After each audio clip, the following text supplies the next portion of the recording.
The I-90 project is 15 miles in total, and it's already started.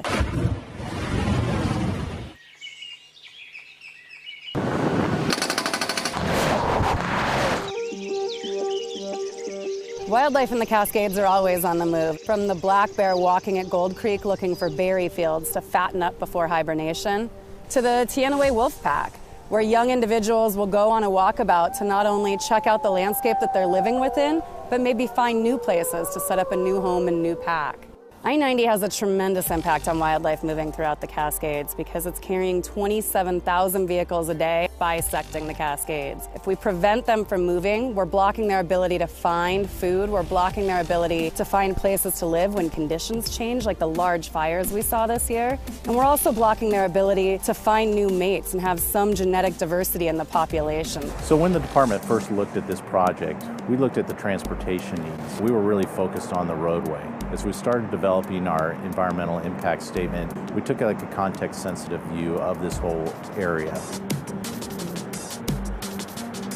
We wanted to find a project that both moved people and wildlife at the same time, and I think we found a project that does that.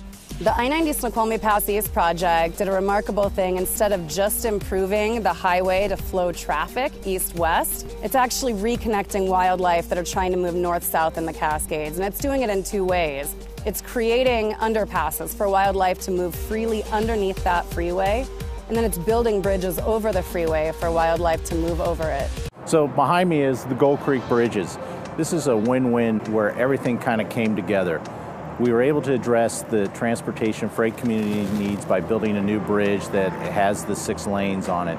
We were able to address wildlife connectivity by building a bridge wider that allows wildlife to come underneath it. So deer are walking through those underpasses on the dry ground versus getting river otters and harlequin ducks swimming underneath those underpasses in the water. And what we expect to see over time is even more dynamic. We're going to see wolves as they expand in this area and wolverines crossing underneath these highway structures. As you see in this underpass, there's a bunch of different rocks that don't look entirely natural. The idea is that we're not only creating space for large wildlife to move through, but also for the smaller wildlife, the smaller mammals, frogs, and snakes. An overpass is a bridge over the highway. It's going to be 150 feet wide and vegetated with native trees and native shrubs from the surrounding forest so that they walk over the interstate and never realize they've left the forest that's been on either side.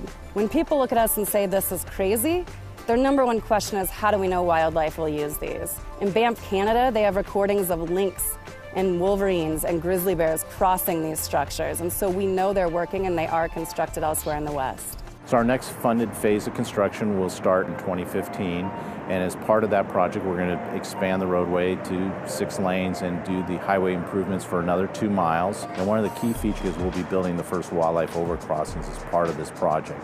The Department of Transportation is one of our greatest partners in advocating for this project, in educating people about it, and in monitoring what wildlife are out there. It's great to have the support from the nonprofit communities like Conservation Northwest. I believe I-90 tells that story that we have the power to restore things, not just on a small scale, but in grandiose design. And we are taking a 6-lane interstate and actually constructing over 20 crossing structures to help wildlife move.